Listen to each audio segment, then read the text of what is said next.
Vamos fazer agora as análises do evento UFC Fight Night Edwards versus o Belal Muhammad. Vamos ouvir aqui as análises sempre precisas do Capitão Carisma. Mas antes, não se esqueça de se inscrever em nosso canal, ativa o sininho para receber as notificações. Nós somos o único canal do YouTube que faz análise de todas as lutas e todos os eventos do UFC. Então, participe aqui, se inscreva no nosso canal, ative o sininho para receber as notificações, senta logo o dedo no like aí, ajude esse canal a crescer. Na descrição aqui tem um link das nossas redes sociais, Facebook, Instagram, Twitter, e participe do nosso grupo do Telegram, o link também está aqui na descrição.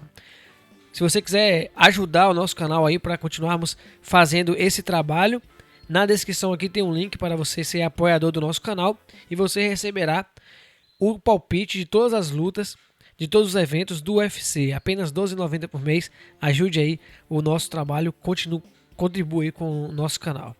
Capitão Carisma, Leon Edwards versus Belal Muhammad. Leon Edwards, que é um atleta aí, um dos seus garotos, não sei se ainda é garoto seu, pode ter deixado de ser já. Estreou no UFC, Capitão Carisma, com uma derrota para o Cláudio Silva, e de lá para cá só perdeu para o Usman, né? Dá pra gente tolerar aí essa derrota do Leon Edwards. Tá vindo emplacado aí, capitão, com 8 vitórias consecutivas desde 2016. Lutou contra o Dominique Walters, lutou contra Vicente Luque, o Barbarena. Nessas últimas 3 lutas enfrentou o Donald Cerrone em junho de 2018. Passou pelo Gunnar Nelson em março de 2019 e sua última luta foi em julho de 2019, enfrentando aí o Rafael dos Anjos. Deu um baile aí pra cima do brasileiro, venceu por decisão unânime, capitão. Eu quero que você vai falar, obviamente, sobre as qualidades técnicas aí do Leon Edwards, mas eu quero saber com relação a essa inatividade aí, Leon Edwards que não luta desde 2019, capitão. Pois é, ele ficou bastante tempo inativo e ele chegou até a ser retirado do ranking em determinado momento, porque não só ele estava inativo, tipo assim, tiveram as restrições de Covid-19, ele é inglês, e ele estava programado para enfrentar o Tyron Woodley, acabou não enfrentando, foi a luta que o Durinho pegou, inclusive.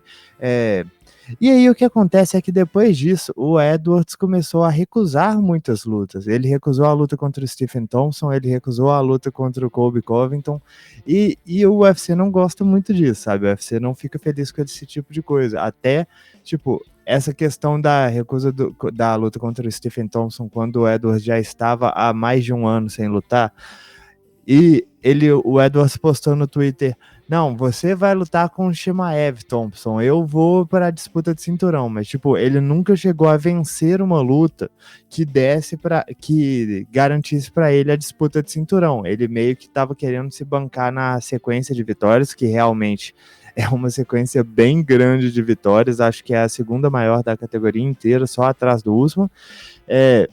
Só que ele não tinha vencido um dos top 3 da categoria, então essa disputa de cinturão era extremamente questionável. E o cara resolveu esperar até o UFC resolver dar essa luta para ele. Eles nunca resolveram e, pelo contrário, tiraram ele do ranking pela inatividade. Aí ele aceitou uma luta com o super prospecto Khamzat Chimaev, que é uma luta que não fazia sentido nenhum, né? O UFC tava querendo propelir um cara de fora do top 15 para lutar contra um top 5, era aquela coisa assim, a obrigação do Leon Edwards era vencer essa luta se a gente quer acreditar que rankings fazem algum sentido no controle de qualidade, mas era também a chance da vida do Chimaev. O Chimaev testou positivo para Covid-19, o que fez com que o que fez com que a luta fosse adiada. O Edwards também testou positivo para a Covid-19, e o que aconteceu em seguida foi que eles estavam tentando adiar a luta, foram adiando até para esse evento de sábado, mas o Chimaev ele teve sequelas muito fortes de Covid-19 e acabou, inclusive, anunciando a aposentadoria por culpa delas, o que deixou o Leon Edwards sem adversário. Então, entrou no lugar do Leon Edwards o Belal Muhammad, que lutou há menos de um mês, inclusive, com o Diego Lima vencendo por decisão unânime, que tá vindo de 4 vitórias consecutivas, e que é outro que tá meio que recebendo aí a chance da vida dele. Ele é o top 13 nos rankings do UFC, com méritos, é um ótimo lutador, né? A gente vai falar mais a respeito dele, mas também é aquela coisa, é uma luta. O Leon Edwards está voltando de um grande tempo inativo, mas está pegando um cara bem abaixo dele nos rankings, um cara que está subindo consistentemente, mas está bem abaixo dele. Em relação ao Leon Edwards como lutador, ele é muito fabuloso. Como o Yuri disse, ele teve o título de meu garoto, título que ele não tem mais porque já é um homem formado. Imagina se eu vou ficar passando a mão na marmanjo. Cabeça. Pois é. Esse cara já tem que saber se virar, não é possível não. A única coisa que eu criticava muito a respeito do Leon Edwards, e ainda é uma coisa que você pode criticar um pouco, é que muitas vezes ele é meio sem sangue, no sentido de não buscar tanto a definição, de não ter volume, de não ter a atividade. Então, inclusive na luta dele contra o Rafael dos Anjos, foi a minha motivação para apostar no brasileiro, que eu estava pensando assim. E também tem a questão de eu nunca lembro o tanto que o Rafael é pequeno para essa categoria, até ele tá frente a frente com o adversário, sabe? Mas eu achava que o volume e a energia do brasileiro seriam o diferencial para ele nessa luta, mas o que acontece é que o Edwards, mesmo tendo pouco volume, ele estava controlando a distância muito bem, usando sua vantagem de envergadura, usando sua vantagem de altura. Quando ele queria entrar na queda, ele entrava, e mais do que realmente trabalhar no chão, o que ele estava fazendo era deixando o Rafa preocupado com tudo que estava vindo, sabe? Porque ele não sabia onde que ele ficava que poderia ser seguro. A questão da longa distância, o Edwards é um canhoto que usa muito bem os jabs, os diretos e os chutes no corpo. É uma arma que é mais efetiva quando ele tá lutando contra destros, mas também funciona contra canhotos. Esse chute no lado aberto que eu tenho falado mais recentemente, quando um canhoto tá enfrentando um destro, se ele chuta no corpo, é bem baixa a probabilidade do adversário fazer uma defesa correta ali. E se ele por acaso defender com o braço, chutar o braço do seu adversário é uma ótima pedida. Se você conseguir fazer isso 3 rounds a fio, o braço dele vai ficar praticamente inutilizado. E o jogo do Edwards na distância resume a meio que isso, é uma movimentação muito boa e um timing muito bom. Coloca os golpes muito bem, controla muito bem a distância, bate forte, eu acho que é até surpreendentemente forte para um cara que a gente não tem como um real nocauteador da categoria, mas ele bate realmente forte. E a questão que tem meio que sido diferencial dele é porque quando entram na curta distância, o que é uma coisa que você deve fazer quando seu adversário tem uma vantagem tão grande de altura e envergadura como ele tem em cima da maior parte da categoria, quando entra na distância, ele tem um trabalho de clinch extremamente sólido e ele possivelmente tem o melhor trabalho com cotovelos que você vai ver nessa categoria, principalmente o cotovelo esquerdo dele. Ele tá o tempo todo tentando colocar a cabeça embaixo do rosto do adversário para impedir que ele consiga fazer postura, trabalhando joelhadas no corpo, controlando os braços do adversário. E tipo assim, esse é um trabalho muito sutil, cara. É muito jogo de xadrez e é uma coisa impressionante quando você vê feito em alto nível. É aquela coisa que você tem que ver em câmera lenta para você entender que em 3 segundos o cara fingiu 400 coisas diferentes. Então, contra o Cerrone, por exemplo, o que ele estava fazendo muito era fintando entrar tentar pegar o clinch para tentar uma queda, e aí quando o Cerrone abaixava o braço, ele entrava com o cotovelo em cima. Contra o Rafael, inclusive, esse cotovelo parecia não parar de entrar. Era uma coisa até aflitiva, porque toda vez que eles entravam em clinch, a sensação era, lá vem o cotovelo. Lá vem o cotovelo. E o cotovelo não parava de entrar. E entrou o tempo todo. E é um senhor cotovelo. Ele já chegou a dar knockdown em cima do Gunnar Nelson com esse cotovelo. Ele pega muito bem a partir de qualquer posição no clinch. Ele combina muito bem essa questão do wrestling com essa questão de posicionar o adversário para as cotoveladas e para as joelhadas.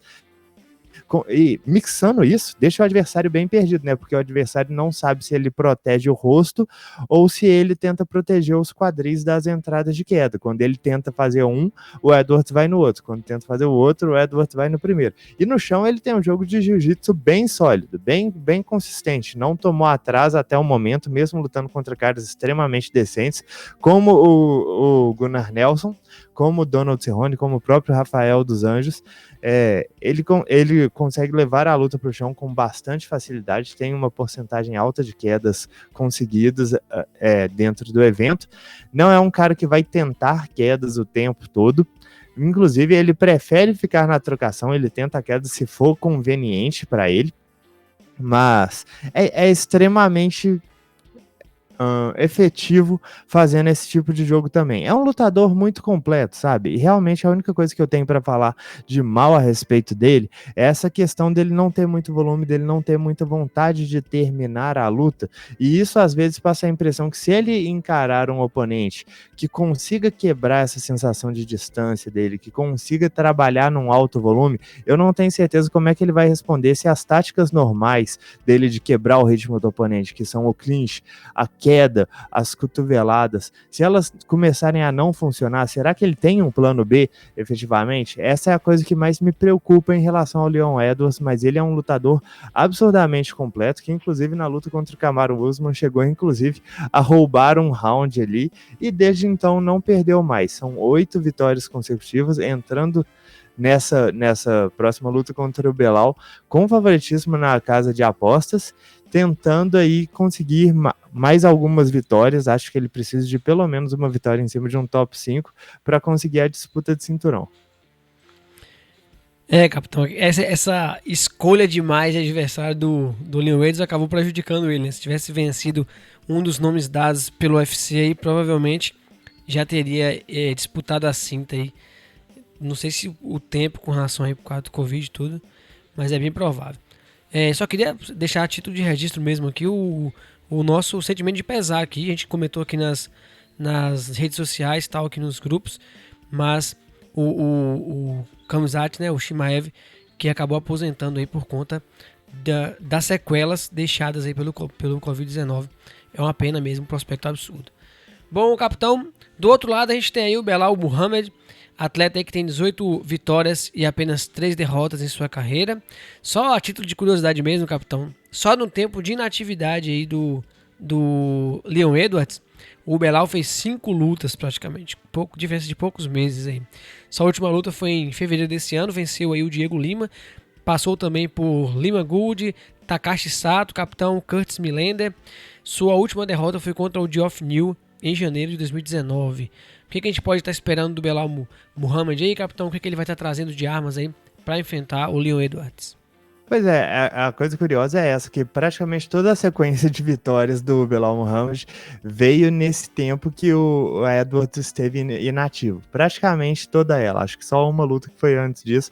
E tipo, ele sempre foi um cara extremamente duro, sabe? E ele tá melhorando absurdamente, ele tá melhorando realmente muito, e vamos conversar um pouco a respeito da progressão na carreira dele, porque quando ele estreou contra o Alan Jouban, a sensação que dava era, esse é um cara com muita vontade, muita raça, muito gás, muito queixo, o queixo dele é uma coisa meio absurda mesmo, mas com uma defesa meio ruim, com os ataques pouco consistentes, com movimentação mais ou menos.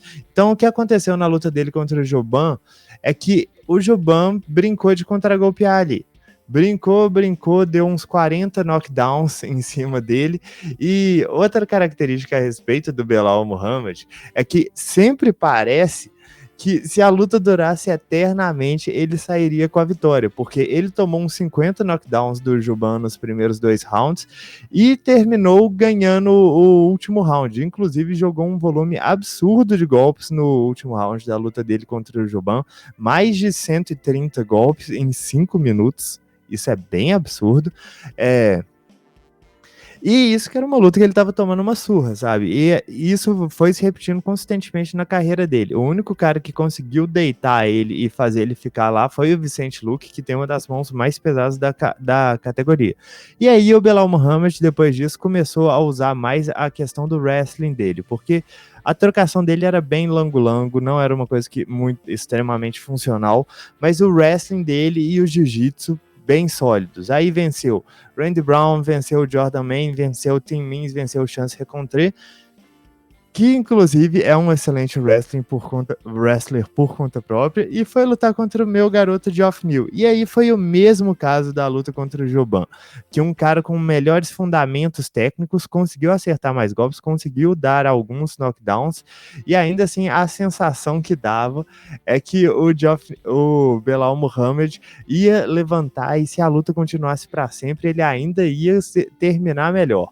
Mas foi uma derrota aí que ele foi dominado tecnicamente pelo Geoff Neal, e meio que eu acho que esse foi o ponto de virada da carreira dele. Depois disso ele enfrentou o Curtis Millender, que era um cara que estava vindo bem hypado aí na categoria, e dominou a luta.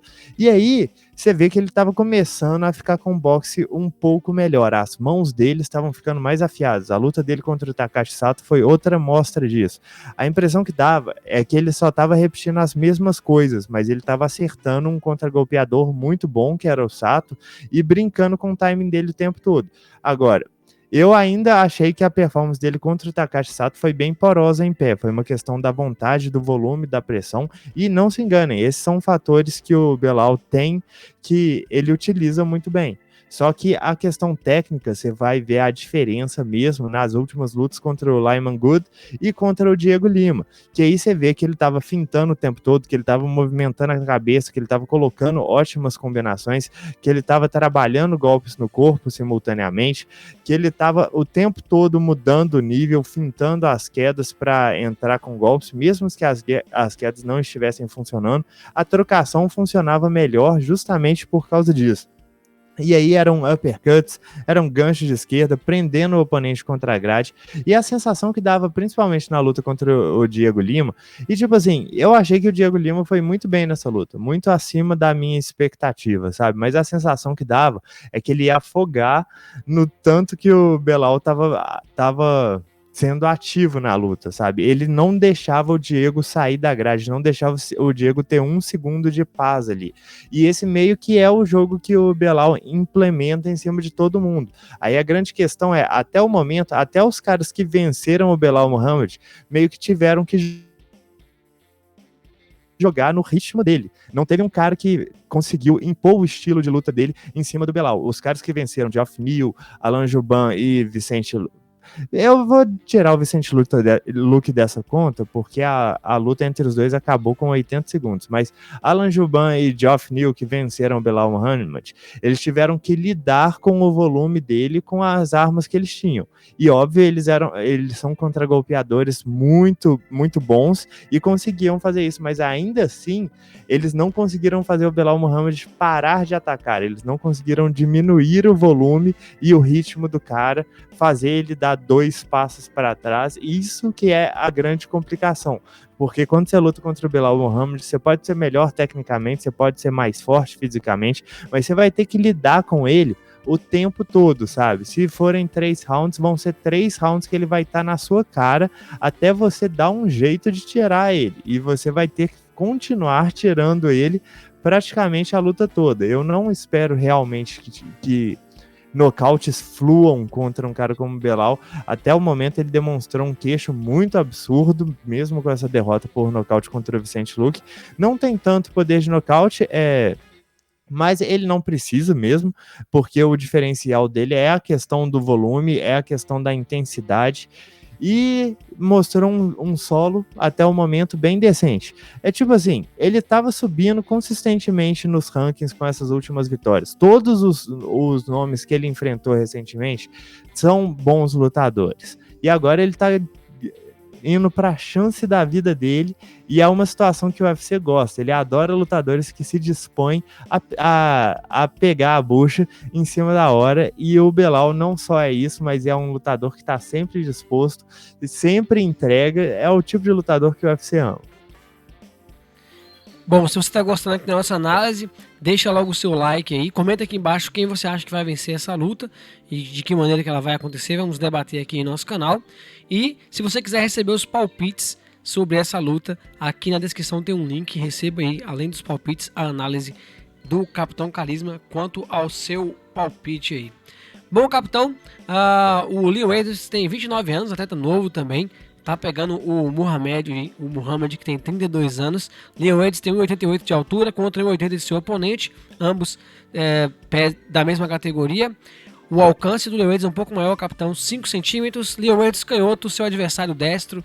Como é que você vê esse casamento de estilos entre os dois atletas? Como é que você acha que a luta vai se desenvolver? Só a título de curiosidade, os dois têm o mesmo cartel, capitão. 18 vitórias e 3 derrotas. Lógico que em momentos e adversários diferentes. Como é que você acha que essa luta vai acontecer, capitão?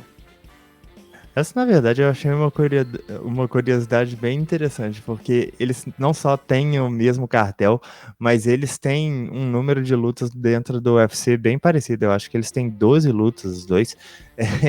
Então, bem curioso isso que você falou. Mas então, eu acredito que essa luta deva transcorrer mais na trocação, porque os dois têm bom nível de wrestling. Eu acho que eles vão respeitar muito isso um do outro. E eu acho que, tipo, dizer que existe alguma vantagem técnica pro Belal no quesito boxe ou trocação em geral, eu acho que é querer demais que isso aconteça. Eu acho que ele tem um caminho bem claro para vencer essa luta, mas definitivamente não é tentando fazer ser uma luta de kickboxing padrão com o Leon Edwards. Tipo, a questão que eu estava falando a respeito do Edwards o tempo todo aqui é que ele é um cara que dispara poucos golpes. Ele é um cara que gosta de calcular o tempo, ele é um cara que gosta de entrar na calma, na categoria, lidar com o adversário. Então, para efeito de comparação, na luta contra o Rafael dos Anjos, ele disparou 244 golpes. A luta do Belal Muhammad contra o Diego Lima, o Belal disparou 284 golpes. A diferença é que a luta do Leon Edwards teve 5 rounds. Então, em 5 rounds, ele disparou 60 golpes a menos do que o Belal disparou em 3 rounds. A diferença de volume é realmente uma coisa muito grande aqui. E meio que é o caminho para o Belal vencer. Claro que é quase besta falar uma coisa dessas, porque o Belal faz o mesmo estilo de jogo contra quem quer que seja o adversário, e se funcionar, tanto melhor. Se não funcionar, é bem raro que ele tenha um plano B, mas só que em geral funciona. E nesse caso, é uma coisa meio preocupante para o Edwards, que ele está voltando de tempo inativo, vai fazer uma luta de 5 rounds contra um oponente que tem muito gás, um volume absurdo, uma pressão absurda, e se o Edwards não estiver no melhor shape da carreira, na melhor condição física, e esse volume, essa pressão vão cobrar. Mesmo se ele conseguir acertar mais golpes a princípio, mesmo se ele conseguir machucar o Belal, eu acho bem improvável que algo além de realmente deixar ele deitado no chão inconsciente vá fazer com que ele pare com a pressão ininterrupta. E aí vai ter uma questão de essa movimentação lateral que o Edwards tem, que é muito boa, vai ter que vir a calhar aí. Aí que eu quero ver. Porque o Belal, apesar dele ter uma pressão muito grande, ele não é um cara que consegue muito bem travar os adversários na grade. Ele não corta espaços tão bem assim. Ele não tem tantas armas para fazer esse tipo de coisa. Então, eu acho que o Edwards vai conseguir se movimentar, vai conseguir sair de perto da grade. Agora a questão é quanto tempo ele vai conseguir fazer isso sem que o gás comece a custar, porque ele, igual eu falei, ele vai ter que estar lidando com o Belal o tempo todo. Clinch são uma boa pedida, como eu dito, os dois têm wrestling muito bom, os dois têm boas quedas e boa defesa de quedas também, não são quedados com facilidade e menos ainda controlados no solo. Eles já sofreram algumas quedas dentro do UFC, mas é bem raro você ver eles passarem um round ou mesmo alguns momentos de costas para o solo. Então, realmente, eu acredito que os dois vão se anular nessa área. Eu vou ficar bem surpreso se um deles conseguir levar a luta para o chão e conseguir uma vantagem bem distinta. Acredito que se isso acontecer, muito possivelmente vai ser com o Leon Edwards para cima, mas a questão dos clinches é justamente a qualidade do Edwards em utilizar a altura dele para travar a cabeça do oponente, para fazer com que ele se estique, deixe o corpo vulnerável a joelhadas e principalmente a cabeça vulnerável a cotovelos. Apesar da gente falar essa questão do gás do Belal, e ele nunca fez uma luta de 5 rounds. E isso pode ser tanto para o bem quanto pelo mal, né? A gente pode imaginar que, por acaso, ele sentiria um pouco mais esse gás ao longo de 5 rounds, ainda mais pensando que ele lutou não faz nem um mês, mas também pode ser que ele seja um cara mais apropriado para lutas de 5 do que de 3 rounds, sabe? Porque é o que a gente está falando, se as lutas fossem infinitas, a impressão que dava é que o Belal poderia montar uma virada em praticamente todas as que ele já perdeu. Então, 5 rounds é bem capaz de favorecer ele, mesmo ele sendo o lutador menos experimentado nessa área. Ainda mais, como dito, lutando contra um cara que está vindo de um período tão grande de inatividade. Eu acho que também, assim, não dá para fingir que essa questão do ranking é completamente nula. Existe uma comprovação de qualidade muito maior vindo por parte do Edwards. Ele enfrentou caras melhores, ele venceu caras melhores e muitas vezes de forma mais autoritária. Enquanto o Belal, em geral, tropeçou quando ele estava entrando na beira do top 10. Assim, eu não acho que o Belal perdeu para nenhum cara ruim, não dá para desmerecer ele por isso, mas também faltam as vitórias de qualidade no cartel dele. Então, isso aqui está sendo meio que um teste do olho, porque eu acho que o Belal melhorou muito nos últimos tempos, a ponto que essa luta não é simplesmente tipo um top 5 que vai obliterar um top 15. Eu acho que existe uma competição aí, uma competição bem óbvia, e não principalmente, mas também pelo motivo que a gente não sabe a condição física que o Edwards vai estar voltando, porque claro, ele é um cara novo, ele é um cara que já estava se preparando, mas só que inatividade é algo que cobra mais do que qualquer outra coisa, não importa se for lesão, não importa se você ficou parado e engordou 200 quilos, se você fica 2 anos parado, o seu corpo sente isso, na hora de voltar à competição você toma um choque. Então, isso, em conjunto com a evolução que o Belal vem apresentando, para mim, deixam essa luta extremamente interessante. São estilos que casam bem, porque você vai ver o cara do timing, do contragolpe, da escolha de golpes, contra o cara da pressão, do volume, do boxe maluco e infinito. E quem vai conseguir anular quem é o que a gente vai ver no sábado. É isso aí, tá aqui a análise do Capitão Carisma. Deixe nos comentários aqui o que vocês acharam. Não se esqueça de se inscrever em nosso canal, ative o sininho para receber as notificações e reforçamos aqui, se você quiser receber os palpites dessa e de todas as lutas, na descrição aqui tem um link do nosso, para você apoiar aqui o nosso canal e receber os palpites aí como um brinde. Muito obrigado, pessoal, até a audiência até aqui e até a nossa próxima análise.